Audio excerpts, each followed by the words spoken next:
So Aquaman is supposed to be an Aqualad and Aquaman story, and it spins off from the Black Manta solo series that I didn't read. So it has parts of him in here too.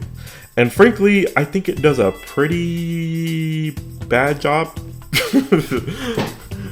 At least with respect to Aqualad, in terms of elevating his character, and I don't think it does much for Aquaman either. All I think it really does is kind of solidify Black Manta's new role as an anti-hero, mostly just because I think he was popular in the Injustice video games. That's the only reason. I feel like they're doing this push, because I don't know if anybody really asked for Black Manta to be a hero in any capacity. I don't think he was ever that popular. But yeah, Aquaman. Aquaman has a great premise that I think is an Aquaman level threat. Really just an amazing premise. And a premise that is completely wasted, to be honest with you. The premise of this story should be world-ending Justice League level threat, and it's played off as kind of Saturday morning cartoon level threat, like just threat of the week type stuff. But this is a serious plot here. So let me break this down to you, and let me break down to you why I do have a problem with writers of this who clearly don't understand Atlanteans. Okay.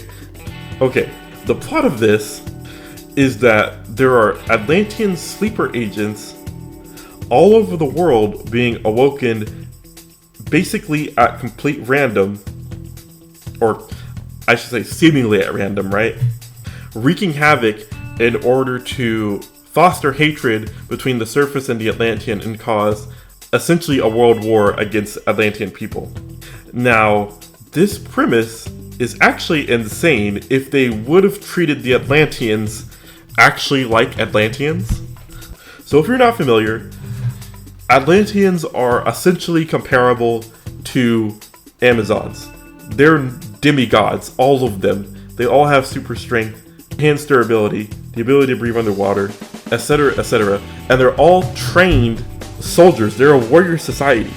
The Zibellians are trained. The Atlanteans are trained. There isn't a single Atlantean that doesn't know how to fight. It is very comparable to the Amazons, and that's why the Amazons and Atlanteans were at war in Flashpoint. If people remember Flashpoint, that was one of the main things that happened. And that war nearly ended the world, basically. And that is an accurate depiction of what would happen. Every single sleeper Atlantean here is almost a non-threat. The first one we see, Black Manta essentially takes out completely unarmed. And I know what you're thinking. Black Manta fights Atlanteans all the time. He could definitely take out an Atlantean unarmed. And you are maybe right. Maybe. Here's the thing. Black Manta, yes, he knows how to fight. And he has fought Atlanteans many times. Thing is, he is never without his super suit. His suit is high-tech and gives him strength comparable to Atlanteans. Without the suit, he is not as strong as an Atlantean.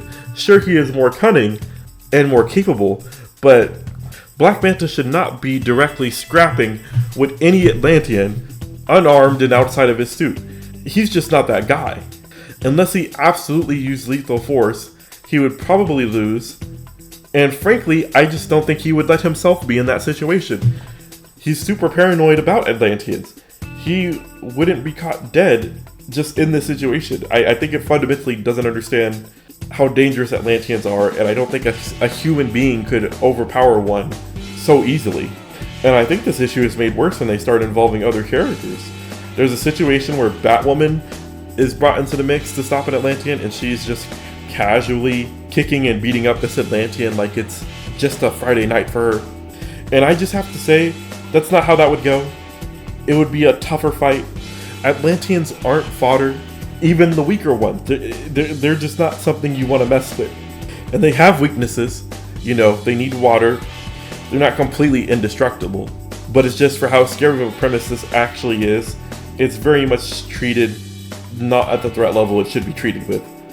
The Justice League should definitely be involved in this. It should be in their full interest to try to cull this as quickly as possible. I'm not even convinced an Atlantean could be held by this battering rope trick that Batwoman is trying to use. Like, I just don't think that would work.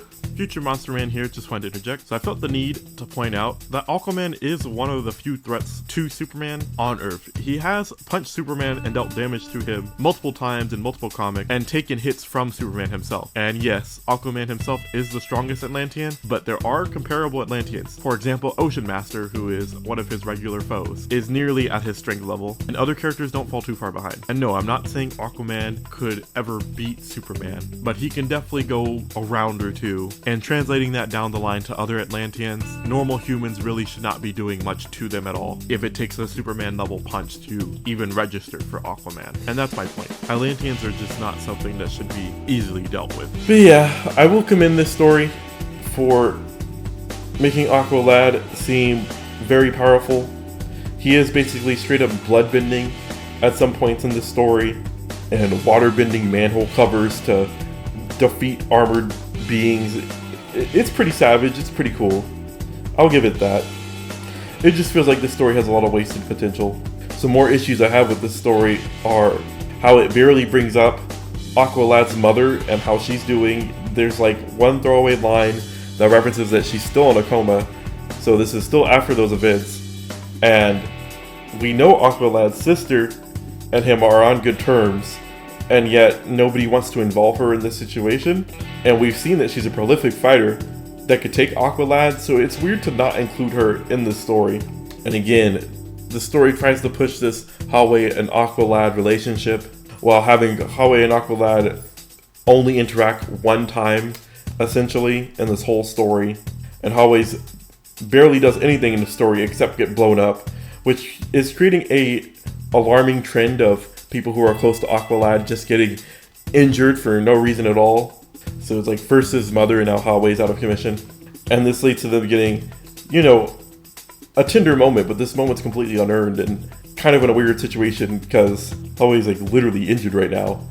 And it only gets like, again, 2 pages of this relationship out of this whole 140 page volume. It definitely seems like the author just isn't very invested in this relationship. And again, you could say, oh, the plot is demanding, there's no time for this relationship, but it's not treated that way. You really don't feel the stakes of the situation as much as you should. And for a series called Aquaman, Aqualad and Aquaman barely interact in this whole comic. Aquaman talks to Black Manta more than he does Aqualad for this whole issue, and that's kind of weird because they're supposed to be partners, and yet they do very little partnering up. At the very end of it, they go on this premise of Aquaman being essentially dead, making Aqualad the only Aquaman. And that's not a terrible way to leave things. It's just it feels like they're pushing this move a bit fast, and I kind of wish they would give the character a few more events to build him up, because really in this Aquaman series, he didn't get as much face time as he probably should have. And I think that's why I wanted to talk about the two of these together, because the words that come to my mind are just lacking. This premise should have hit hard. It should have been scary and full of tension, but it honestly wasn't. Aqualad's relationships should get more of a focus, and he should have a closer relationship with Aquaman. Again, he's closer to Mira than he is Aquaman. And while that's not necessarily bad, it's just kind of weird to call him Aquaman and yet not have them interact hardly at all. And to just drop most of the other plot points from Aqualad's previous book and not even bring them up in this one is a strange choice. Like, where is his sister in all of this? Why doesn't he visit his mother when he finds out Aquaman is dead? You know, make sure the other people in his life are doing well. So what's my conclusion here? I want more Aqualad stories, and I don't necessarily need him to be Aquaman when he comes back. A lot of the Mantle Pass characters don't actually stick with the mantle for long and eventually pick up mantles of their own. Look at your Nightwings, look at your Arsenals. They usually develop into their own characters. So losing the Aquaman title isn't going to make me mad as a fan. It's probably what I prefer. He get his own title in the future. And we know without a doubt that Jackson Hyde is powerful. I want a threat comparable. This man can bloodbend. He can create Green Lantern constructs out of water, essentially. Give him a bigger threat and make it feel big. But if you don't want to do that, give us some character-focused moments. I don't want them to lose the plot. Show us how he's reconciled with his sister, how things have improved since the Zebel conflict, how Zebels and Atlanteans are getting together.